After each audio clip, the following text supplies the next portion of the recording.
Hi friends, welcome to my YouTube channel science for railways. మనం RRB group D 2022లో జరిగిన previous year క్వశ్చన్స్లోని science పేపర్స్ని మనం క్లియర్గా మాట్లాడుకుంటూ వెళ్తున్నాం కదా. సో దాంట్లో భాగంగా ఈరోజు 17th ఆగస్ట్ జరిగిన థర్డ్ షిఫ్ట్ పేపర్ గురించి మనం క్లియర్గా డిస్కస్ చేసుకున్నాం. సో దీంట్లో కూడా సెవరల్ ఇంపార్టెంట్ సైన్స్ క్వశ్చన్స్ అనేవి ఉన్నాయి. వాటన్నిటిని కూడా కాన్సెప్ట్ వైజ్గా కాస్త వాటి వెనకాల ఉన్న మ్యాటర్తో పాటు క్లియర్గా అర్థం చేసుకోవడానికి ట్రై చేద్దాం. ఓకేనా? సో ఈ ప్రతి యూనిట్స్ మనం మాట్లాడుతున్నప్పుడు ఇవి ఏ యూనిట్స్ నుంచి వచ్చినాయి, వెయిట్ ఎక్కువగా ఫోకస్ చేయాలి అన్న ఐడియా మీకు క్రియేట్ అవ్వాలి. కాబట్టి ఆప్షన్స్ కూడా కొన్ని వరకు బ్లాక్ చేశాం కాబట్టి కంపల్సరీగా మీరు ఒకసారి పాస్ చేసుకుని ఆన్సర్ చేయండి. ఓకేనా? ఎంతవరకు సాల్వ్ చేస్తున్నారు ఏంటి అని మీకు అర్థమైంది. రెండో విషయం, ఏ చాప్టర్స్ నుంచి వస్తున్నాయి ఏంటి అనే విషయాలు కూడా గమనించండి. ఏదో క్వశ్చన్ సాల్వ్ చేసాం వెళ్ళిపోయాం అలా కాకుండా కాస్త గమనించండి. దట్ విల్ బి యూస్ఫుల్ అనమాట, మనకు ఉపయోగపడుద్ది. ఓకేనా? చూడండి. సో ఇక ఆలస్యం చేయకుండా మన వీడియోలోనికి వెళ్దాం. అందరూ కూడా నా వీడియోని లైక్ చేయడం మర్చిపోవద్దు, షేర్ చేయడం మర్చిపోవద్దు, నన్ను సపోర్ట్ చేయడం అసలే మర్చిపోవద్దు. ఓకేనా? అందరికీ షేర్ చేయండి. చూడండి, third shift paper 17th August మాట్లాడుతున్నాం. ఫస్ట్ క్వశ్చన్ సైన్స్ క్వశ్చన్ ఉంది. The resistivity of A material is depend on which of the following factors అన్నాడు. రెసిస్టివిటీ అనేది దేని మీద ఆధారపడిద్దని అడిగాడు. బాగా గమనిస్తే రెసిస్టెన్స్ అనలా, రెసిస్టివిటీ అన్నాడు. రెసిస్టెన్స్ని ఆర్తో చూపిస్తూ ఉంటారు, కానీ రెసిస్టివిటీని రోతో చూపించాలన్నమాట. సో రెసిస్టివిటీ అనేది దేని మీద ఆధారపడిద్ది అంటే ముఖ్యంగా టెంపరేచర్ మీద ఆధారపడిద్ది. At the same time nature of the material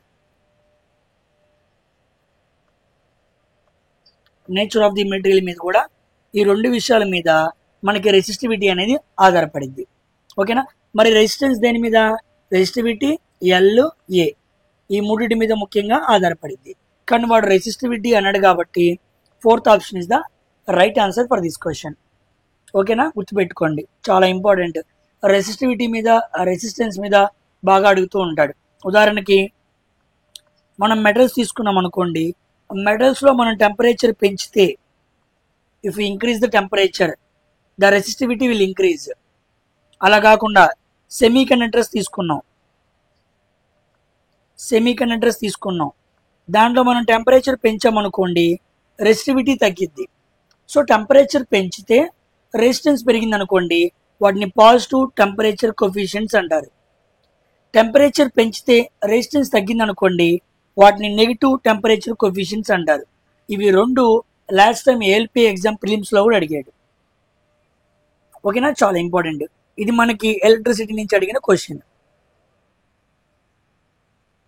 ఓకేనా? Coming to next question. ఇది మనకి మెటల్స్ అండ్ నాన్ మెటల్స్ అనే యూనిట్ మనం మాట్లాడుకున్నాం కదా. ఎన్సీఆర్టీలో కూడా ఉంది అని మీకు వీడియోలో కూడా చూపించాను కదా. ఆ యూనిట్ నుంచి అడిగిన క్వశ్చన్ అనమాట. ఈ క్వశ్చన్ మనం ఆన్సర్ చేయాలంటే మనకి పీరియాడిక్ టేబుల్లో ఉన్న కొన్ని మెటల్స్లో రియాక్టివిటీ సిరీస్ ఉంటాయి. అంటే కొన్నేమో బాగా మోస్ట్ రియాక్టివ్ ఉంటాయి, మంచి హైపర్ రియాక్టివ్ ఉంటాయి. కొన్నేమో మీడియం రియాక్టివ్ ఉంటాయి, అంటే యావరేజ్గా రియాక్టెన్స్ ఉండిద్ది. కొన్ని వాటికి లీస్ట్ రియాక్టెన్స్ ఉండిద్ది. ఇవి మనకి తెలియాలి. పొటాషియం, సోడియం, కాల్షియం, మెగ్నీషియం ఇవన్నీ కూడా అతి బాగా రియాక్టివిటీ ఎక్కువ ఉండదు అనమాట. ఓకేనా? చర్యాశీలత అంటారు తెలుగులో. చర్యాశీలత అంటారు. మీడియంగా చూసుకున్నాం అనుకోండి, అల్యూమినియము, జింకు, ఐరన్, లెడ్, దాన్ని ప్లమం అంటారు. అల్యూమినియము, జింక్, లెడ్, ప్లమము. ఇక లీస్ట్కి వచ్చామనుకోండి, కార్పర్, హెచ్జి, కాపర్ తర్వాత సిల్వర్ని ఏజీ అనాలి. గోల్డ్ అంటే ఏయు, ఆర్ఎం అనమాట. Next platinum, PT. ఇవి లీస్ట్ రియాక్టివ్ అనమాట. ఇప్పుడు మనకి ఇవన్నీ ఇచ్చి ఏమన్నాడు, following metals in decreasing order of reactivity అన్నాడు. అంటే డిక్రీజ్ అవుతూ రావాలి. ఫస్ట్ ఏముంది? పొటాషియం, కే. ఓకే, అన్నిట్లోనూ కే ఉంది. తర్వాత సోడియం, ఓకే. తర్వాత ఏముండాలి? తర్వాత జింక్ ఉంది. ఓకేనా? తర్వాత జింకేగా ఉంది, ఓకే జింక్. ఆ తర్వాత కాపర్ ఉంది. కాపర్ ఉంది, ఎస్ కాపర్ని పెట్టాలి. తర్వాత ఇక్కడేమో మెర్క్యూరీ ఉంది, ఇది తప్పు. ముందు కాపర్ కన్నా ఏముంది, మెర్క్యూరీ ఎక్కువ ఉంది. కాపర్ కన్నా మనకి సిల్వర్ ఎక్కువ ఉంది, సారీ సిల్వర్ కన్నా కాపర్ ఎక్కువ ఉంది కాబట్టి మనం కాపర్ సెలెక్ట్ చేయాలి. ఇదిగోండి ఇది కాపరే, ఇది కాదు. సో ఈ ఫస్ట్ ఆప్షను, ఈ సి ఆప్షను, వీటి మధ్య ఆన్సర్ ఉంది. నెక్స్ట్ కాపర్ తర్వాత ఏముంది, హెచ్జి ఉంది, హెచ్జి తర్వాత ఏజీ ఉంది. Yes, first option is the right answer. So copper, HG, AG అనమాట. So copper is more reactive than mercury, mercury is more reactive than silver. అది ఈ ఆర్డర్ మనకు తెలియాలి, వెరీ వెరీ ఇంపార్టెంట్. ఈ order రాసుకోండి, ఓకేనా. KNaCaMg ఇవి మోస్ట్ రియాక్టివ్, ఇవి మీడియం రియాక్టివ్, ఇవి లీస్ట్ రియాక్టివ్. ఇవన్నీ మనం మెటలర్జీలో చదువుకుంటాం, వెరీ వెరీ ఇంపార్టెంట్. ప్రతి వాటిని భూమిలో నుంచి ఎక్స్ట్రాక్షన్ చేసే పద్ధతి వేరువేరుగా ఉండిద్ది, అర్థమైందా. చాలా చాలా ఇంపార్టెంట్, ఓకేనా. హై రియాక్టివిటీ మెటల్ సిరీస్ అంటే ఇది మీరు గుర్తుపెట్టుకోవాల్సిన విషయం అనమాట, ఓకేనా. నెక్స్ట్ క్వశ్చన్ చూడండి. Which of the following has the maximum non metallic characters in the group 16th elements అన్నారు. 16th గ్రూప్ అన్నాడు. సో 16th గ్రూప్కి పేరేంటి, చాల్కోజెన్స్ అంటారు. ఏమంటారు వీటిని, చాల్కోజెన్స్ అంటారు. వీటిలో ఏముంటాయి, ఆక్సిజన్, సల్ఫర్, సెల్యూరియం, టెలూనియం, పొలోనియం ఇలా ఉంటాయి అన్నమాట, ఓకేనా. ఇప్పుడు ఏమన్నాడు, మ్యాక్సిమం నాన్ మెటాలిక్ క్యారెక్టర్ దేనికి ఉండిద్ది అని అడిగాడు. బాగా గమనిస్తే ఇది పీరియడ్ అనమాట, ఓకేనా. సారీ, ఇది గ్రూప్ అనమాట. ఇలా నిలువుగా వెళ్తే గ్రూపు, ఇలా అడ్డంగా వెళ్తే పీరియడ్ అనమాట. ఇప్పుడు గ్రూప్స్లో మనం కిందకు వస్తున్నప్పుడు నాన్ మెటాలిక్ క్యారెక్టర్ ఏమైందంటే తగ్గిద్ది, డిక్రీజెస్. అంటే గ్రూప్లో మనం పైనుంచి కిందకు వస్తున్నప్పుడు నాన్ మెటాలిక్ క్యారెక్టర్ తగ్గిద్ది అనమాట.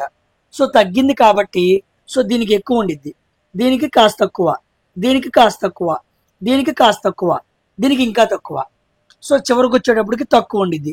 ఇక్కడ ఎలా ఉండిద్ది, ఎక్కువ ఉండిద్ది. కాబట్టి మ్యాక్సిమం అన్నాడు కాబట్టి ఆన్సర్ ఏంటి, ఆక్సిజన్. కాబట్టి పొలోనియం కాదు, సల్ఫర్ కాదు, సెలూనియం కాదు. Oxygen has more non metallic character compared to all other following elements because down the group non metallic character will decrease, ఓకేనా. సో గ్రూప్లో డౌన్లో కిందకు వచ్చాం కాబట్టి నాన్ మెటాలిక్ క్యారెక్టర్ తగ్గింది. ఒకవేళ పీరియడ్లో వెళ్తున్నాం అనుకోండి, నాన్ మెటాలిక్ క్యారెక్టర్ పెరిగిద్ది. క్వైట్ ఆపోజిట్ టు గ్రూప్లో ఉన్న దానికి పీరియడ్లో ఆపోజిట్గా ఉండిద్ది, పీరియడ్లో ఉన్న దానికి గ్రూప్లో ఆపోజిట్గా ఉండిద్ది,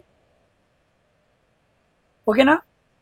కమింగ్ టు నెక్స్ట్ క్వశ్చన్. ఇది కూడా మనకి మెటల్స్ అనమాట. క్లాసిఫికేషన్ ఆఫ్ నాన్ మెటల్స్లో అడిగిన క్వశ్చన్ ఇది. Coming to next question.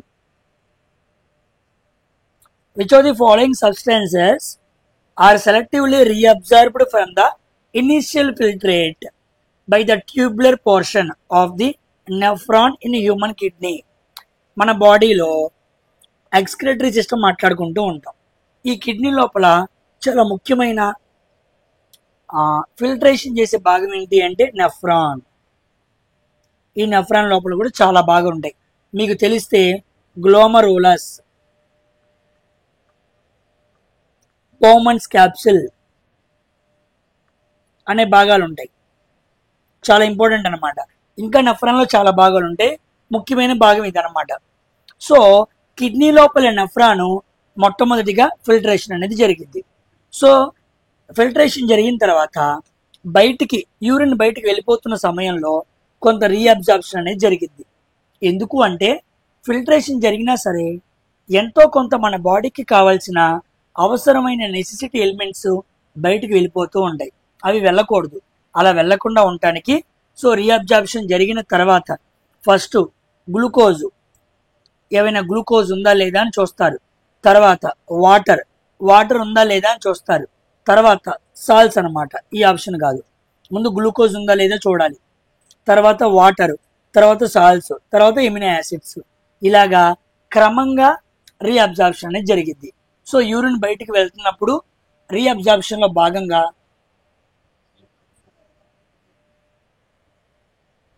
First glucose, తర్వాత వాటర్, తర్వాత సాల్ట్స్, తర్వాత ఇమ్యూనో యాసిడ్స్. వీటిని రీఅబ్జార్ప్షన్ జరుగుతూ ఉండిద్ది. ఈ ఆర్డర్ అడిగాడు కాబట్టి C option is the right answer. అసలు గ్లూకోజ్ వెళ్ళకూడదు. కష్టపడి తిన్న ఆహారంలో గ్లూకోజ్ ఉండిద్ది, అది వెళ్ళకూడదు, బయటకు వెళ్ళకూడదు, అది మన బ్లడ్ లో కలవాలి. అందుకే గ్లూకోజ్, తర్వాత వాటర్, బాడీకి కావాల్సిన సాల్ట్స్, చివరిగా ఎమినో యాసిడ్స్. ఎమినో యాసిడ్స్ ఎవరంటే ప్రోటీన్స్ వల్ల నాన్న అనమాట. ప్రోటీన్స్ పిల్లలు అనుకున్నాం అనుకోండి, వాటి నాన్న పేరే ఎమినో యాసిడ్స్. మీకు అర్థం అవడానికి పోల్చి చెబుతున్నాను అంతే. ఓకేనా? Coming to next question, magnetism నుంచి.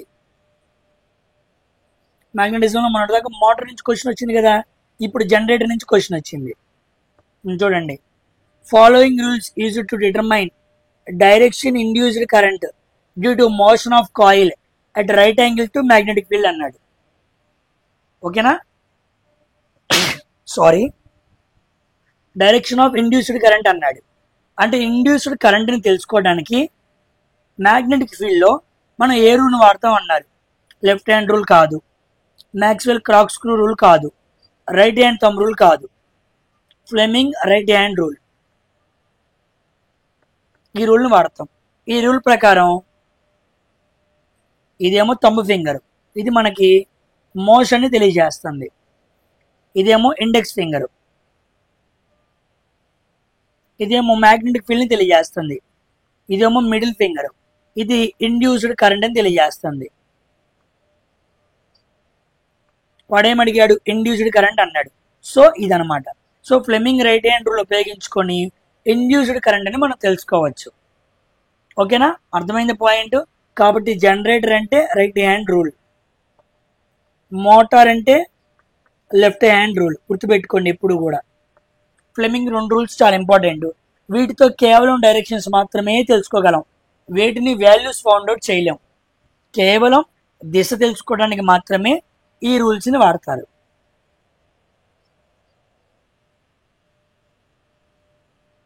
కమింగ్ టు నెక్స్ట్ క్వశ్చన్, ఇది బ్లడ్లో మనకి సర్క్యులేటరీ సిస్టమ్ నుంచి అడిగిన క్వశ్చన్. సర్క్యులేటరీ సిస్టమ్ చూడండి, which of the following is an example of human cell that has ability to modify it's shape. మన బాడీలో blood ఉంది, బ్లడ్ని రెండు భాగాలుగా డివైడ్ చేయాలి. బ్లడ్లో 55% ఉండేదాన్ని ప్లాస్మా అంటారు, 45% ఉండే వాటిని బ్లడ్ సెల్స్ అంటారు, లేదా బ్లడ్ కార్ప్ సెల్స్ అనొచ్చు, బ్లడ్ సెల్స్. మళ్ళీ దీన్ని 3 భాగాలు చేయాలి, ఆర్బీసీ, డబ్ల్యూబీసీ, ప్లేట్లెట్స్. వీటికి ఇంకో పేరు థ్రాంబోసైట్స్, ఎరిథ్రోసైట్స్, ల్యూకోసైట్స్, థ్రాంబోసైట్స్ అలా కూడా పిలవచ్చు. మళ్ళీ డబ్ల్యూబీసీని చాలా భాగాలు చేస్తారు.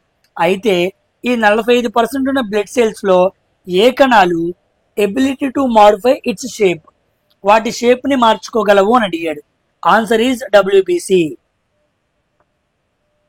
ఇవి ఏమీ కాదు, డబ్ల్యూబీసీకి వాటి ఆకారాన్ని మార్చుకునే అవకాశం ఉంది. అందుకే మన బాడీలో వాటిని రక్షక భటులు అని పిలుస్తూ ఉంటారు. ఎందుకంటే తమ ఆకారాన్ని మార్చుకుంటూ బయట నుంచి వచ్చే చాలా వరకు ఉన్న ప్యాథోజన్స్, అంటే బ్యాక్టీరియా, వైరస్, ప్రోటోజోవా లాంటి ఎన్నో రకమైన ప్యాథోజన్స్ మన బాడీలోకి వస్తే మన బాడీ రోగాల పాలయ్యే అవకాశం ఉంది. వాటిని కిల్ చేయడానికి ఈ డబ్ల్యూబీసీ రక్షక భటులుగా పనిచేస్తుంది. దానికి ఉన్న ఒక గుణం ఏంటంటే it has ability to change its shape, మార్చుకోగలం అనమాట. ఓకేనా? చాలా ఇంపార్టెంట్. ఇక్కడ మనం హార్ట్ గురించి చదువుకోవాలి, బ్లడ్ గ్రూప్స్ గురించి బాగా చదువుకోవాలి. వీటిని కంపల్సరీగా అడుగుతూ ఉంటాడు. ఓకేనమ్మా? Coming to next following science question. Yes, ఇది మనకి మిర్రర్స్ అండ్ లెన్సెస్ అంటే లైట్ అనే టాపిక్ నుంచి వచ్చిన ప్రాబ్లం అనమాట. సో సాల్వ్ చేద్దాం. నేను ఆల్రెడీ చెప్పాను కదా, వీటి గురించి క్లియర్గా వీడియో మాట్లాడాను. ప్రతి డిస్క్రిప్షన్లో నేను వీడియో ఇస్తాను. కంపల్సరీ మీరు ఎవరైనా చూడని వాళ్ళు ఉంటే, కొత్తగా వచ్చిన వాళ్ళు ఉంటే కంపల్సరీ మీరు అక్కడికి వెళ్ళి నేర్చుకోవచ్చు. అక్కడ క్లియర్గా కాన్వెక్స్ అండ్ కాన్కేవ్ గురించి క్లియర్గా ఎక్స్ప్లెయిన్ చేశాను. ఓకేనా? ఏ convex mirror is used as a rear view mirror. ఎందుకు వాడతాడో కూడా చెప్పాడు. Has focal length 2 meters. Convex అన్నాడు. చూడండి, కాన్వెక్స్ మిర్రర్కి ఫోకల్ లెంత్ ఎప్పుడు కూడా ఎలా ఉండిద్ది, పాజిటివ్గా ఉండిద్ది. కాబట్టి ఎఫ్ ఈక్వల్ టు +2 మీటర్స్ అలా రాసుకోగలగాలి. తర్వాత if a bus is located at a distance of 3 meter from the mirror where will be the image అని అడిగాడు. సో ఇమేజ్ ఎక్కడ ఫామ్ అయింది అన్నాడు, ఇమేజ్ డిస్టెన్స్ అడిగాడు. అడిగింది ఇమేజ్ అంటే మరి 3 మీటర్లు ఏమవ్వాలి, ఆబ్జెక్ట్ అవ్వాలి. Object distance u equal to 3 meters. Object distance ఎప్పుడు కూడా ఏం తీసుకోవాలి, నెగిటివ్ తీసుకోవాలి. ఓకేనా. సో కాన్వెక్స్కి ఫోకల్ లెంత్ పాజిటివ్ ఉండిద్ది అన్న విషయం మీరు గుర్తుపెట్టుకోవాలి. Object distance always should take negative అని గుర్తుపెట్టుకోవాలి. ఇప్పుడు mirror formula 1/f equal to 1/v plus 1/u. 1/f అంటే 1/2 ఈక్వల్ టు 1/v మైనస్ 1/3 అంతే కదా. ఇది అక్కడ తీసుకెళ్తున్నాను. 1/2 plus 1/3 equal to 1/v. LCM ఎంత 6, 2 3 6, 3 6, 5/6 ఈక్వల్ టు 1/v. నాకు కావాల్సింది v అంటే v ఈక్వల్ టు 6/5.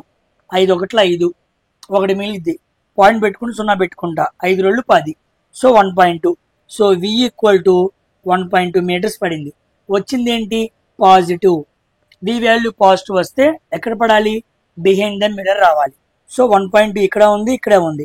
ఇది ఇన్ఫ్రంట్ అన్నాడు, తప్పు. ఇది పెట్టాలి. పాజిటివ్ ఉంటే బిహైండ్ ద మిర్రర్ అని పెట్టాలి, ఇన్ఫ్రంట్ ఉంటే నెగిటివ్ ఉండిద్ది అనమాట. ఓకేనా. సో కాన్వెక్స్ లో బిహైండ్ ద మిర్రర్ ఇమేజ్ అనేది ఫామ్ అయింది. అలా సాల్వ్ చేయాలి. ఓకేనా. మీరు వెంటనే వింటే క్లియర్గా అర్థమైపోయింది. నెక్స్ట్ ఇదిగోండి, కెమికల్ రియాక్షన్స్ ఎంత ఇంపార్టెంట్ అర్థమైంది కదా. అందుకే మనకి ఎన్సీఆర్టీలో కూడా నేను చూపించిన ఫిజిక్స్ బుక్లో ఫస్ట్ ఉన్నది ఏంటి, కెమికల్ రియాక్షన్స్. వాటి గురించి క్లియర్గా మాట్లాడాను. చూడని వాళ్ళు ఉంటే చూడండి. ఏ వైట్ ప్రెసిపిటేట్, నిన్నే చెప్పాను, ప్రెసిపిటేట్ ఫామ్ అయితే అదే సొల్యూషను, అదే రియాక్షను, డబుల్ డిస్ప్లేస్మెంట్ రియాక్షన్ అని కూడా చెప్పాను, గుర్తుపెట్టుకోవాలి. A white precipitate will be formed if we add ammonia solution. అమోనియాని యాడ్ చేస్తే వైట్ ప్రెసిపిటేట్ ఫామ్ అవుతుందంట. దేనికి అని అడిగాడు. చూద్దాం. ఉదాహరణకి ఇది డైరెక్ట్గా తీసేసుకుందాం, ఎందుకంటే ఎన్సీఆర్టీలో ఇది ఉంది. డైరెక్ట్గా మీరు అవి చదివితే ఇదేని మీకు క్లియర్గా అర్థమైపోయింది. చూడండి, అల్యూమినియం క్లోరైడ్ తీసుకున్నాను. అమోనియా అంటే వాటర్, సారీ అమోనియా అంటే NH3 సొల్యూషన్ అన్న కాబట్టి అమోనియా సొల్యూషన్. అమోనియా అనే వాటర్తో కలిపి దాన్ని అల్యూమినియం క్లోరైడ్ కలిపేశాను. ఇప్పుడు మనకి AlOH3 ఫామ్ అయింది అండ్ అమోనియం క్లోరైడ్ కూడా ఫామ్ అయింది అనమాట. ఇది డైరెక్ట్లీ ఎన్సీఆర్టీలో ఉన్న ఈక్వేషన్, దాన్ని డైరెక్ట్గా ఇచ్చాడు. ఓకేనా. సో అల్యూమినియం క్లోరైడ్ అమోనియా సొల్యూషన్తో కలిస్తే aluminium OH3, aluminium trioxide, ammonium chloride form అవుద్ది అనమాట. ఓకేనా. సో AlCl3 అనేది ఆన్సర్. దీంతో దీంతో దీంతో ఏది కలిసినా డబుల్ డిస్ప్లేస్మెంట్ రియాక్షన్ ఫామ్ అవ్వదు. It is a white precipitate. ఎవరో కామెంట్లో అడిగారు, సార్ 2 వైట్ ప్రెసిపిటేట్స్ ఫామ్ అవుతాయి అని. కాదు, 2 ఫామ్ అవ్వాలనే లేదు. ఒక వైట్ ప్రెసిపిటేట్, ఒక ఇన్సాల్యుబుల్ సబ్స్టాన్స్ ఏర్పడచ్చు. అదే ఇక్కడ అల్యూమినియం హైడ్రాక్సైడ్ అనమాట. ఓకేనా. AlOH3 డౌట్ ఏం లేదు కదా. ఇది డబుల్ డిస్ప్లేస్మెంట్ రియాక్షన్. డైరెక్ట్గా ఎన్సీఆర్టీలో నేను చాలాసార్లు ఎక్స్ప్లెయిన్ చేశాను కాబట్టి చూడంగా నాకు అర్థమైపోయింది. ఇదంతా సాల్వ్ చేసే పని కూడా లేదు, ఈజీగా పెట్టేయచ్చు. ఇక దేంతోనే ఫామ్ అవ్వనమాట. ఓకేనా. చదవని వాళ్ళకి మాత్రం ఆప్షన్స్ చూస్తే చూడండి ఎంత కష్టంగా ఉన్నాయో, రాగానే స్కిప్ చేస్తారనమాట. నెక్స్ట్ క్వశ్చన్, లైట్ నుంచి అడిగిన topic. The bluish colour of water in deep sea is due to అన్నాడు. ఆల్రెడీ మనం మాట్లాడుకున్నాం. సముద్రం లోపల వాటర్ బ్లూయిష్ కలర్లో ఉండిద్ది. ఎందుకు, స్కాటరింగ్ ఆఫ్ లైట్. ఆల్రెడీ మాట్లాడుకుందాం. సో లీనియర్ వేలో, లీనియర్ పాత్లో లైట్ ట్రావెల్ అవుతున్నప్పుడు దానికి గాలి లేదా దుమ్ము లేదా ధూళి లేదా తేమ కణాలు అడ్డం వస్తే అప్పుడు కాంతి తన వెళ్ళే మార్గాన్ని మార్చుకుంటుంది. దాన్నే పరిక్షేపణం అంటారు. విరజిమ్ముతుండిద్ది, విభాగించబడుతూ ఉండిద్ది, పక్కకి వెళ్ళిపోయిద్ది, గుబురుగా ఉండదు అనే ఏ పదాలైనా వాడచ్చు. సో లీనియర్ పాత్లో లైట్ వెళ్తున్నప్పుడు in case any particle if encounters in a path, ఒక పాత్లో ఏదైనా పార్టికల్ వచ్చి ఎన్కౌంటర్ చేయబడితే, గుద్దుకుంటే, అప్పుడు ఈ కణాల ద్వారా కాంతి పక్కకి వెళ్ళిపోయింది అనమాట. That is called scattering of light, కాంతి పరిక్షేపణం. దానికి కారణమే, దాని ఎగ్జాంపులే bluish colour of water. Sky ఎందుకు బ్లూ కలర్లో ఉండిద్ది, కొన్నిసార్లు తెల్ల కలర్లో ఉండిద్ది. అదేవిధంగా సన్సెట్, సన్ రైజ్, ఆ టైంలో సన్ ఎందుకు రెడ్గా ఉంటాడు. వీటన్నిటికీ ఆన్సర్స్ ఏంటి అంటే స్కాటరింగ్ ఆఫ్ లైట్. ఓకేనా. Next question.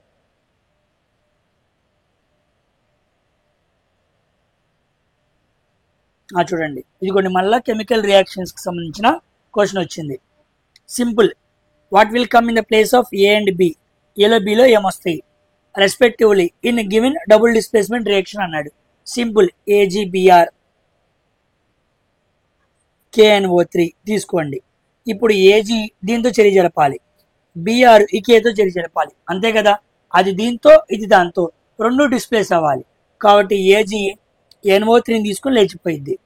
సో కే బిఆర్ని తీసుకుని లేచిపోయింది. అంటే AgNO3 KBr ఎక్కడుంది? Third option. AgNO3 అంటే సిల్వర్ నైట్రేట్.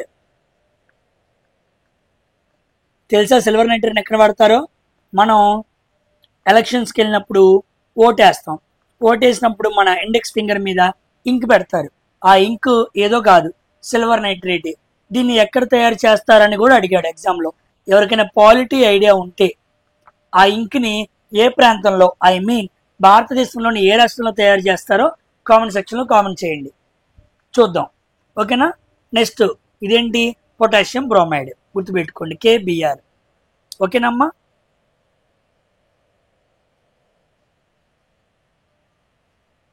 చూడండి, ఇది చాలా సిల్లీ క్వశ్చన్. ఎంతమందికి తెలుసో తెలియదు, నాకు తెలియదు, కానీ ఇలాంటివి బాగా అడుగుతూ ఉంటాడు. యానిమల్ కింగ్డమ్ నుంచి అడిగిన క్వశ్చన్ అనమాట. యానిమల్ కింగ్డమ్లో ఏదేదో అడుగుతాడు అనుకుంటాం, కానీ వాడు సింపుల్గా అడిగాడు. In which organism sex is not determined genetically? Sex అనేది జెనెటికల్లీగా డిసైడ్ చేయబడని జీవి ఏంటి అన్నాడు. బటర్ఫ్లై, మోత్, స్పారో, స్నైల్ అన్నాడు. ఆన్సర్ ఈజ్ స్నైల్, నత్త. ఓకేనా. యాక్చువల్గా మేల్స్లో అంటే ఐ మీన్ హ్యూమన్స్లో జెండర్, సెక్స్ అనేది మనకి జెనెటికల్గా డిసైడ్ అయింది. XX ఉందనుకోండి ఫీమేల్, XY క్రోమోజోమ్ ఉందనుకోండి మేల్. అంటే పురుషుల్లో కానీ స్త్రీల్లో కానీ మనుషుల్లో, హ్యూమన్స్లో సెక్స్ అనేది జెనెటికల్గా డిసైడ్ అవుతుంది. కానీ స్నైల్లో అలా ఉండదు. స్నైల్లో ఒక నత్త కొంతకాలం ఫీమేల్గా ఉండగలదు, తర్వాత కొంతకాలం మేల్గా ఉండగలదు, రెండు రకాలుగా ఉండగలదు అనమాట. ఓకేనా. ఎప్పుడు తన జీవితాంతం మొత్తం ఒక స్నైల్, నత్త ఎప్పుడు మేలే అని చెప్పాల్సిన పని లేదు. మధ్యలో ఫీమేల్గా వర్క్ చేయొచ్చు, మధ్యలో ఫీమేల్గా ఉండి మేల్గా కూడా వర్క్ చేయొచ్చు. ఆ పాసిబిలిటీ, ఆ సెక్స్ డిటర్మినేషను స్నైల్లో ఉంది. ఓకేనా. చాలా ఇంపార్టెంట్ క్వశ్చన్ ఇది. ఇదే కాదు, మీకు టార్టాయిస్ తెలుసు కదా. టార్టాయిస్, తాబేలు పిల్లల్ని పెట్టినప్పుడు ఎగ్స్ పెట్టింది అనమాట. ఎగ్స్. టార్టాయిల్లో కూడా సెక్స్ డిటర్మినేషన్ జెనెటికల్గా జరగదు. తాబేలు గుడ్లు పెట్టిన తర్వాత ఒకవేళ ఆ గుడ్డు 27 డిగ్రీల సెల్సియస్ దగ్గర పొదిగామనుకోండి, అప్పుడు ఆ తాబేల్లో నుంచి మగ తాబేలు బయటకు వచ్చే అవకాశం ఉంది. ఒకవేళ 31 డిగ్రీల సెల్సియస్ దగ్గర దాన్ని పొదిగామనుకోండి, అక్కడ ఫీమేల్ తాబేలు బయటకు వచ్చే అవకాశం ఉంది. కాబట్టి టార్టాయిస్లో అవి గుడ్లు పెట్టిన తర్వాత అవి మగవా ఆడవా అని చెప్పడానికి ఇంక్యుబేషన్, పొదిగే టెంపరేచర్ ఉండి చూసారా, అది కారణం అన్నమాట. ఓకేనా. అది గుర్తుపెట్టుకోండి, very very important.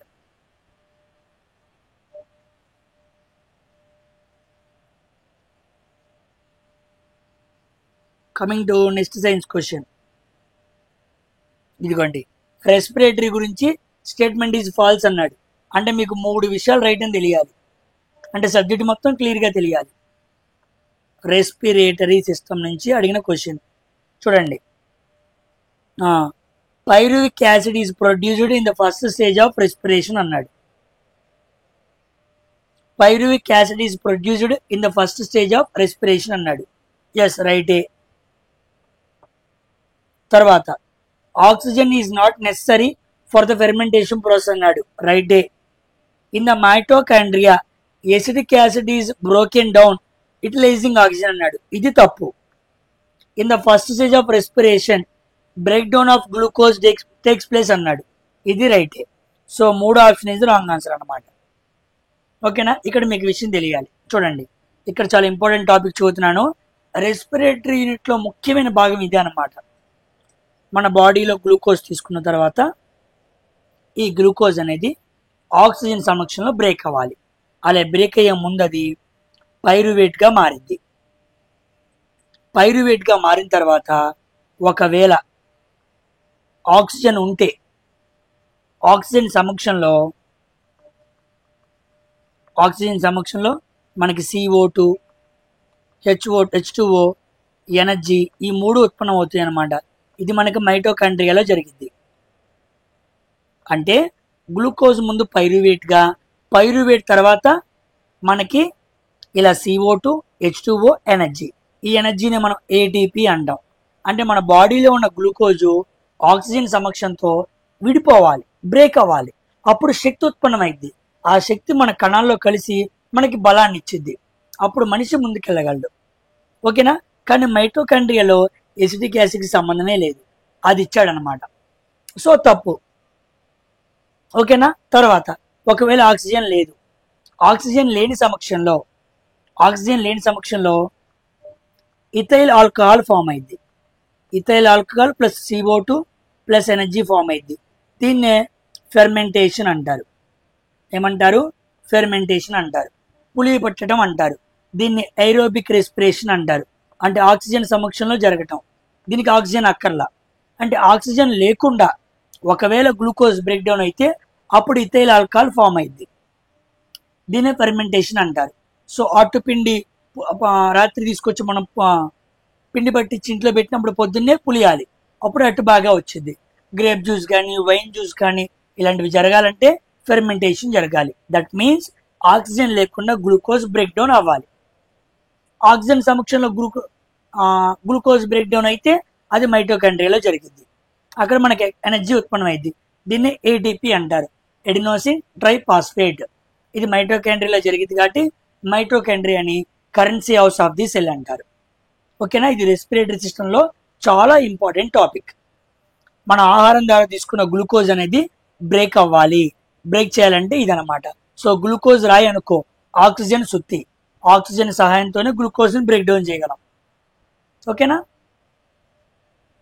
Coming to next question.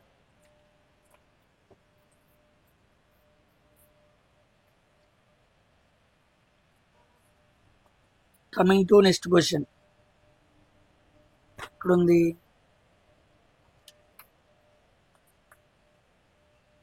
ఏంటబ్బా క్వశ్చన్ రావట్లేదు. Where is science question, where is science? Yes, ఇది చూడండి. ఓకేనా? ఏమంటున్నాడు క్వశ్చన్ ఇప్పుడు? Guard cells are involved. Guard cells మీకు ఆల్రెడీ నేను చెప్పాను.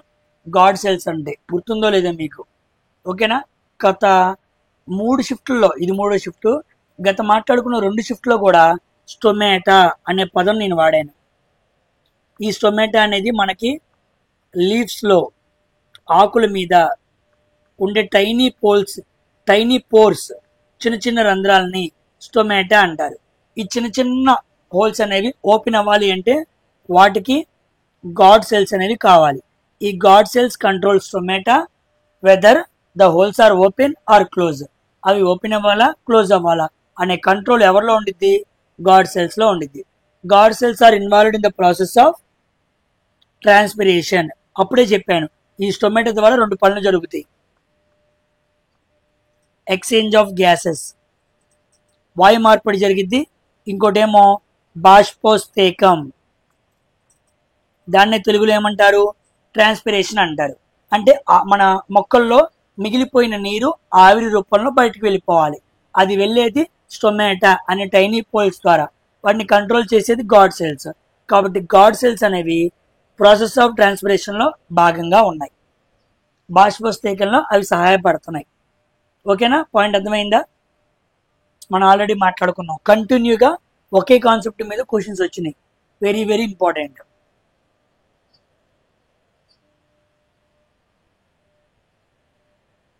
Coming to next question.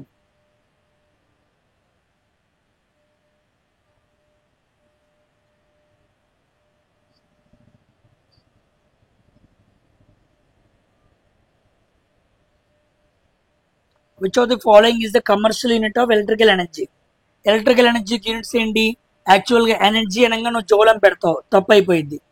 Heat energy అంటే కిలోరియం పెట్టాలి, కానీ వాడు ఎలక్ట్రికల్ ఎనర్జీ అన్నాడు కాబట్టి kilowatt hour. 1 kilowatt hour. 1 kilowatt hour equal to 3.6 into 10⁶ joules. So electrical ఎనర్జీని జౌల్స్లో చెప్పాలంటే ఇలా చెప్పాలి, కానీ దాన్ని కొలిసేది ఏంట్లో, కిలో వాట్ అవర్. దీన్ని మన భాషలో ఏమంటారంటే ఒక యూనిట్ అంటారు. మన ఇంటికి వచ్చినప్పుడు కూడా నెల మొత్తం మనం వాడినప్పుడు వాళ్ళు 20 kilowatt hour ఖర్చు చేసావు అంటారు. అంటే దాని అర్థం నువ్వు మీ ఇంట్లో 20 units ఆఫ్ ఎలక్ట్రికల్ ఎనర్జీని కన్స్యూమ్ చేసావు. Very very important. Kilowatt hour is the answer. ఓకేనా?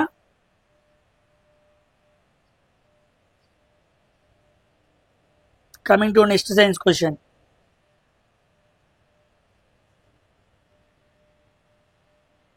చూడండి, which of the following situations are possible అన్నాడు. ఏవి పాసిబుల్ అయ్యే అవకాశం ఉంది అన్నాడు. ఇది కూడా మ్యాగ్నెటిజం నుంచి అడిగిన క్వశ్చన్. చూడండి, magnetic field lines are parallel to each other. రైటే, గుర్తుపెట్టుకోండి, ఎప్పుడైనా సరే మ్యాగ్నెటిక్ ఫీల్డ్ లైన్స్ అనేవి ప్యారలల్ గా ఉంటాయి. రెండోది, magnetic field lines can be concentric circles. Yes, concentric circles లా కూడా ఉంటాయి. కాన్సెంట్రిక్ సర్కిల్స్ అంటే ఒకే సెంటర్ కలిగి ఇలా ఉన్నాయి అనుకోండి, వాటిని కాన్సెంట్రిక్ సర్కిల్స్ అంటాం. They have same centre, different types of circles ఉంటాయి. Next, magnetic field lines can intersect అన్నాడు. తప్పు, ఇది తప్పు. అవి ఎప్పుడు ఖండించుకోవు. అయస్కాంత బడరేఖలు లేదా అయస్కాంత క్షేత్రంలోని రేఖలు ఎప్పుడు ఖండించుకోవు. గుర్తుపెట్టుకోండి, they never intersect each other. వాడు దే కెన్ అన్నాడు కాబట్టి తప్పు. So A and B are right answer for this question. ఓకేనమ్మా? Coming to next question.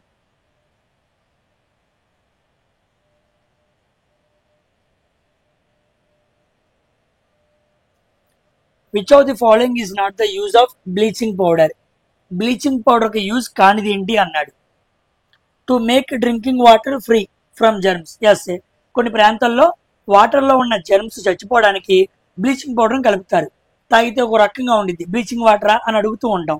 So రైటే, వాడేమన్నాడు, నాట్ అన్నాడు. Okay, in soda acid fire extinguishers అన్నాడు. Yes, soda acid fire extinguishers లో కూడా బ్లీచింగ్ పౌడర్ని వాడతారు. రైటే. And oxidising agent, oxidising agent గా కూడా వాడతారు. రైటే. ఫర్ బేకింగ్ ఆఫ్ కేక్స్, ఇది కాదు. అసలు కేక్స్ లో బ్లీచింగ్ పౌడర్ ఎందుకు వాడతారు? కేక్స్ లో బేకింగ్ పౌడర్ వాడతారు, అంతే కదా. కేక్స్ తయారవ్వాలంటే మనం బేకింగ్ పౌడర్ వాడుతూ ఉంటాం కదా. So 4th option is the right answer. ఆ మూడు రైటే. సో బ్లీచింగ్ పౌడర్ ని పలానా మూడిట్లో వాడతారు, కానీ కింద దాంట్లో వాడరు. ఈ క్వశ్చన్ చాలా ఇంపార్టెంట్, చూడండి. A ray of light incident on the interface separating two media along the normal to the interface. ఈ పదం చాలా ఇంపార్టెంట్, చాలా మందికి అర్థం కాదు. A ray of light is incident on an interface separating two media along the normal to the interface. The angle between the incident ray and refracted ray అన్నాడు. చూడండి, ఇది ఒక మీడియం, మీడియం నెంబర్ 1. ఇది ఒక మీడియం, మీడియం నెంబర్ 2. దీన్ని normal అంటారు. ఇప్పుడు ఒక లైట్ రే నీకు ఇలా రావచ్చు, ఇలా వెళ్ళిపోవచ్చు, రిఫ్లెక్షన్. ఇలా రావచ్చు, ఇలా వెళ్ళిపోవచ్చు, రిఫ్లెక్షన్. ఇలా రావచ్చు, ఇలా వెళ్ళిపోవచ్చు, రిఫ్లెక్షన్. అప్పుడు ఇక్కడ ఎంత యాంగిల్ ఉండిద్దో ఇక్కడ కూడా అంతే యాంగిల్ ఉండిద్ది. So angle of incident equal to angle of reflection. ఇది ఇంపార్టెంట్. దీన్ని లా ఆఫ్ రిఫ్లెక్షన్ అంటారు. లా ఆఫ్ రిఫ్లెక్షన్స్ లో చాలా ఉంటాయి అనమాట. దాంట్లో ఒకటి చదువుతున్నాను నేను. సో ఎంత యాంగిల్తో వచ్చి గుద్దుకుందో అంత యాంగిల్తో రిఫ్లెక్ట్ అయ్యిద్ది. ఓకేనా, మీకు బాగా అర్థమైంది కదా. ఇప్పుడు ఇది మీకు బాగా అర్థమైతే జాగ్రత్తగా చెప్పండి.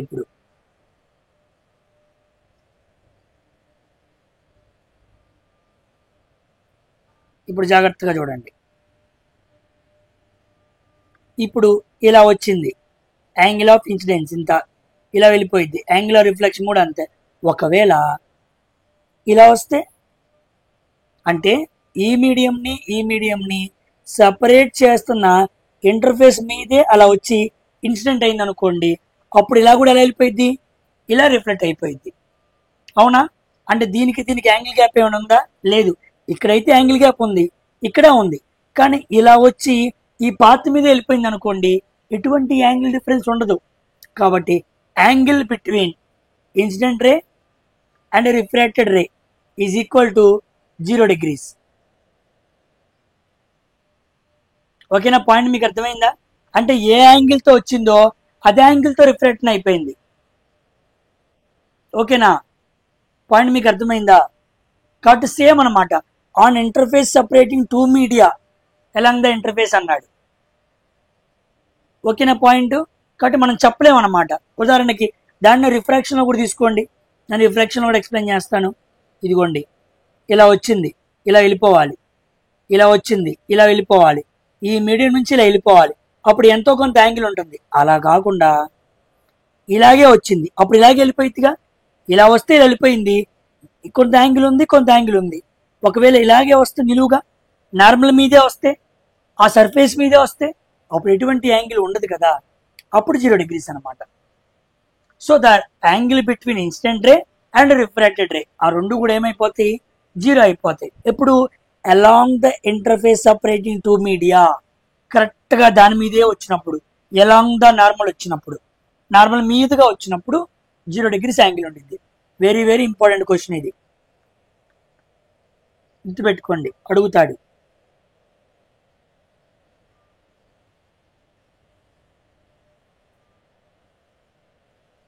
Coming to next question.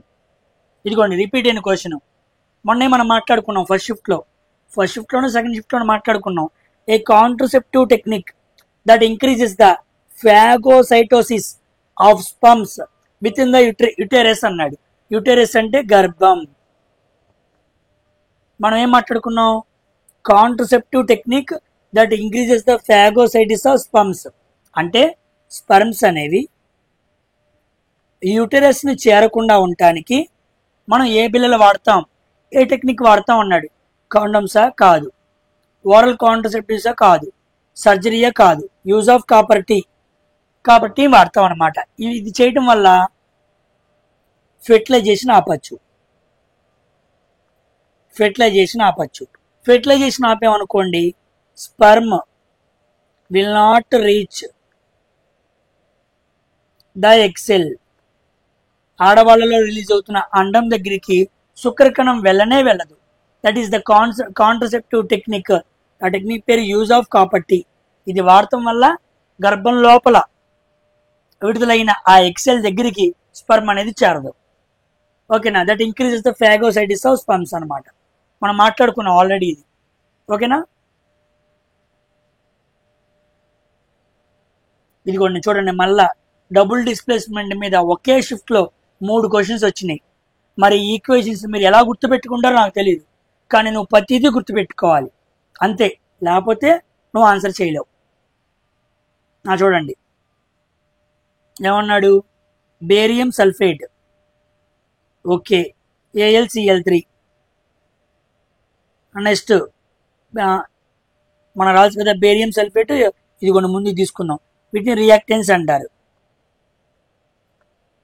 వీటిని ప్రొడక్ట్స్ అంటారు. ఫార్ములాలు అన్నీ సేమ్గా ఉన్నాయి. ఓకేనా? ఇదిగోండి BA దీంతో వెళ్ళిపోయింది, BaCl2. ఓకే, నెక్స్ట్ SO4 దీంట్లో వెళ్ళిపోయింది.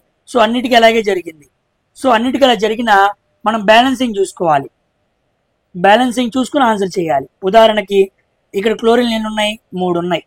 ఇక్కడ క్లోరిన్లు ఎన్ని ఉన్నాయి? 2 ఉన్నాయి. ఇది ఆన్సర్ కాదు. డబుల్ డిస్ప్లేస్మెంట్ చేశాడు, బేరియంని క్లోరిన్తో కలిపాడు, సల్ఫర్ డైఆక్సైడ్ అల్యూమినియంతో కలిపాడు, కానీ బ్యాలెన్సింగ్ లో తప్పు ఉంది కదా. కాబట్టి డబుల్ డిస్ప్లేస్మెంట్ అన్నాడు కాబట్టి చూసి చూడకుండా పెట్టేయకూడదు, జాగ్రత్తగా చూడాలి. ఇదిగోండి, బేరియం అల్యూమినియంతో కలిసింది, సల్ఫర్ క్లోరిన్తో కలిసింది. ఓకే, బ్యాలెన్సింగ్ చూద్దాం. ఇక్కడ బేరియం 1 1 మ్యాచింగే, క్లోరిన్లు 2 2 మ్యాచింగే, సల్ఫర్లు 1 1 మ్యాచింగే, ఆక్సిజన్లు 4 4 మ్యాచింగే, అల్యూమినియం 1 1 మ్యాచింగే. Yes, first option is the right answer. ఇది కాదు, ఇది కాదు, ఆ 3 కాదు. ఓకేనా? కాబట్టి డబుల్ డిస్ప్లేస్మెంట్ అనేది ఐడియా ఉండాలి, బ్యాలెన్సింగ్ మీద ఐడియా ఉండాలి. అవి 2 వీడియోలో మాట్లాడాను, చూడని వాళ్ళు ఉంటే చూడండి. ఇదిగోండి న్యూలాండ్స్, మొన్న న్యూలాండ్స్ గురించి కూడా అడిగాడు. In Newland octaves the properties of which 2 elements were found to be the same గా ఉండే ఏంటన్నాడు. ఇదిగోండి, ప్రతి మూలకం దాని నుంచి వచ్చిన 8వ మూలకంతో సమానంగా ఉండిద్దని మాట్లాడుకున్నాం. సో న్యూలాండ్స్ టేబుల్లో మొత్తం మనకి 56 మూలకాలు ఉంటాయి. దాంట్లో ఫస్ట్ ఎల్ఐ ఉండిద్ది, దాని కింద ఉండేది ఏంటి? ఎన్ఏ అనమాట. సో ఎల్ఐని పోలి ఎన్ఏ ఉండిద్ది. కాబట్టి third option is the right answer. So ఇది మొదటి మూలకం, దీని మూలకాన్ని పోలిన 8వ మూలకం ఏంటి? సోడియం అనమాట. సో దీని ఆధారంగానే మనకి మోడర్న్ పీరియాడిక్ టేబుల్లో కూడా మీరు బాగా గమనిస్తే హైడ్రోజను, ఎల్ఐ తర్వాత ఏముండిద్ది? ఎన్ఏ ఉండిద్ది. ఎందుకు? ఎల్ఐ పోలికలు ఎన్ఏకు ఉంటాయి, ఎన్ఏ పోలికలు కేకు ఉంటాయి. అందుకే ఎల్ఐ ఎన్ఏకే అని మనకి ఫస్ట్ గ్రూప్లో పీరియాడిక్ టేబుల్లో కనపడుతూ ఉండిద్ది. సో దానికి ముందే, ఆ మోడర్న్ పీరియాడిక్ టేబుల్ రాకముందే న్యూలాండ్స్ చెప్పాడు, ఎల్ఐ నీ పోలి ఎన్ఏ ఉండిద్ది, ప్రతి మూలకం 8వ మూలకం పోలి ఉండిద్ది, సరిగమ పదనిస అని మనం మాట్లాడుకున్నాం. కానీ దీంట్లో కొన్ని డిసడ్వాంటేజెస్ ఉండటం వల్ల ఫెయిల్ అయిపోయింది. నెక్స్ట్ క్వశ్చన్, ఇదిగోండి, what is the need to balance chemical equations. ఇదే యూనిట్లో కెమికల్ ఈక్వేషన్ నుంచి 5 క్వశ్చన్లు వచ్చినాయండి. ఒకే యూనిట్ సైన్స్లో 5 క్వశ్చన్స్ వచ్చినాయి అంటే మాటలు కాదు. అది కూడా ఎన్సీఆర్టీలో లేదా ఎస్సీఆర్టీలో ఫస్ట్ యూనిట్. చూసుకోండి మీరు దాని మీద ఎంత కసరత్తు చేయాలో, ఎలా చదవాలో చూడండి మీరు. ఓకేనా? చూడండి, బ్యాలెన్సింగ్ కెమికల్ ఈక్వేషన్ జరగాలంటే ఏ లాని సాటిస్ఫై చేయాలన్నాడు. Third option, to satisfy the law of conservation of mass. Law of conservation of mass ని సాటిస్ఫై చేయాలి. అంటే ఏంటి సార్? ఒక రియాక్షన్ లో ఎడం వైపు ఉన్న వాటిని రియాక్టెన్స్ అంటారు, కుడివైపు ఉన్న వాటిని ప్రొడక్ట్స్ అంటారు. వీటి బరువు సమానం అవ్వాలి. అలా అయితేనే అవి 2 మాస్ ప్రకారంగా ఈక్వల్ అయినట్టు అనమాట, లేకపోతే అయినట్టు కాదు. మనం ఏ కెమికల్ ఈక్వేషన్ తీసుకున్నా వీటి బరువు సమానంగా ఉండిద్ది. అలా ఉండాలి. అలా ఉండమని చెప్పిన వ్యక్తే లానే లా ఆఫ్ కన్జర్వేషన్ మాస్. దీన్ని ఎవరు తీసుకొచ్చారంటే యాంటోనీ లవోజియర్ అంటారు. యాంటోనీ లవోజియర్. ఈయన్ని ఇంకో గుర్తు ఏంటంటే ఫాదర్ ఆఫ్ మోడర్న్ కెమిస్ట్రీ అంటారు. ఫాదర్ ఆఫ్ మోడర్న్ కెమిస్ట్రీ అని కూడా ఈయన పిలుస్తూ ఉంటారు. సో ఈయన ప్రపోజ్ చేశాడు ఇలా అని. ఈయన ఇచ్చిన లా ప్రకారం ఈ రియాక్టెన్స్ మాసులు, ప్రొడక్ట్స్ మాసులు 2 ఏమవ్వాలి? సమానం అవ్వాలి. అవ్వకపోతే తేడా అనమాట. ఆ ఈక్వేషన్ తప్పు, అది బ్యాలెన్స్ గా లేదు. కాబట్టి మనం బ్యాలెన్సింగ్ కూడా అలాగే చేస్తాం, ఈక్వేట్ అయ్యేలా చేస్తాం. సో బ్యాలెన్సింగ్ అనేది వెరీ వెరీ ఇంపార్టెంట్, ఈక్వేషన్లో అయినా జీవితంలో అయినా. ఓకేనా? సో దీంతో 17th ఆగస్టు జరిగిన థర్డ్ షిఫ్ట్ కూడా మాట్లాడేసుకున్నాం. రేపు next 18th August first shift మాట్లాడుకుందాం. ఓకేనా? సో అందరూ ఫాలో అప్ అవ్వండి, జాగ్రత్తగా చూడండి, నా వీడియోస్ని లైక్ చేయండి. ఏమైనా డౌట్ ఉన్నా, నేనేమైనా సరిగ్గా ఎక్స్ప్లెయిన్ చేయలేకపోయినా, తప్పు చెప్పినా కామెంట్ సెక్షన్లో రాయండి. ఒకవేళ తప్పు చేస్తే సరి చేసుకుంటాను. ఓకేనా? I'm ready to correct my self always fast. ఇబ్బంది ఏమీ లేదు. రెండో విషయం, ఎన్టీపీసీకి సంబంధించి 2025లో CBT 1 మనం రాసాం. దీనికి సంబంధించి మనకి 47 షిఫ్ట్లో ఎగ్జామ్ జరిగింది. ఈ 47 షిఫ్ట్లకు సంబంధించి ఫిజిక్స్ వేరుగా, కెమిస్ట్రీ వేరుగా, బయాలజీ వేరుగా మాట్లాడతాను. ఎందుకు? అండర్ గ్రాడ్ రాసే పిల్లలకి కాస్త ఉపయోగకరంగా ఉండిద్ది. అందుకని ఫిజిక్స్, కెమిస్ట్రీ, బయాలజీ సెక్షనల్గా మాట్లాడతాను. 47 షిఫ్ట్లు అడిగిన ఫిజిక్స్, 47 అడిగిన కెమిస్ట్రీ, 47 షిఫ్ట్లు అడిగిన బయాలజీ. కుదిరితే తర్వాత సమయం ఉంటే హిస్టరీ, పాలిటీ, జాగ్రఫీ, ఎకానమీలు కూడా మాట్లాడతాను సమయాన్ని చూసి. ఓకేనా? ముందు మాత్రం సైన్స్ మాట్లాడతాను. I give first preference to science other than ఆ మిగతా వాటికి కూడా ఇస్తాను. ఓకేనా? సో చక్కగా ప్రిపేర్ అవ్వండి. ప్రిపరేషన్ మీద ఒక వీడియో చేశాను, ఎవరైనా చూడని వాళ్ళు ఉంటే చూడండి. ఆ యాప్ ఎక్కడ దొరికిద్ది అంటున్నారు. అడ్డా 247 అనే యాప్ ప్లే స్టోర్లో ఉండిద్ది. నేను దాంట్లోనే ఎంత కష్టమైనా డైలీ ఒక 20 నిమిషాలు రోజులో కుదుర్చుకొని కరెంట్ అఫైర్స్ చదువుతూ ఉంటాను. ఈ 6 నెలలు చదవండి, మీకు చాలా ఉపయోగం. ఒకవేళ అండర్ గ్రాడ్యుయేట్కి సమయం అయిపోయింది సార్ అనుకున్న CBT 2కి 6 నెలలు టైం పట్టచ్చు. ఎందుకంటే అక్టోబర్లో గ్రూప్ డి స్టార్ట్ అయింది అనుకో, 1 కోటి మందికి 3 నెలలు పట్టిద్ది. మధ్యలో SSC MTS కూడా ఉంది. సో 6 నెలలకి నువ్వు ఇప్పటి నుంచే చదువుకుంటూ వెళ్ళావేమో, ఏమో 6 నెలల్లో మంచిగా గెయిన్ అవుతావుగా, ఎన్నో విషయాలు నేర్చుకుంటావుగా, ఎన్నో విషయాలు గెయిన్ అవుతూ ఉంటావుగా. కుదిరితే నీ కరెంట్ అఫైర్స్ కూడా మాట్లాడదాం అనుకున్నాను, కానీ నాకు ఇప్పుడే సమయం కుదరట్లా. ఓకేనా? అందుకే నేను అన్నిటికీ న్యాయం చేయలేం కాబట్టి అన్నీ మాట్లాడట్లేదు. అన్నీ పూసుకోవడం కన్నా ఒకటి పూసుకొని చక్కగా చెప్తే మీకు ఉపయోగపడిద్ది అని చెప్పి I'm not touching all the things. ఓకేనా? సమయం చూసి కుదిరితే వాటి మీద కూడా ఇటువంటి ఆలోచన చేస్తాను. ఓకేనా? సో మరొక వీడియోతో కలుద్దాం. సపోర్ట్ చేయడం మర్చిపోవద్దు, అందరికీ షేర్ చేయడం అసలే మర్చిపోవద్దు. జాగ్రత్తగా చదవండి. బాయ్.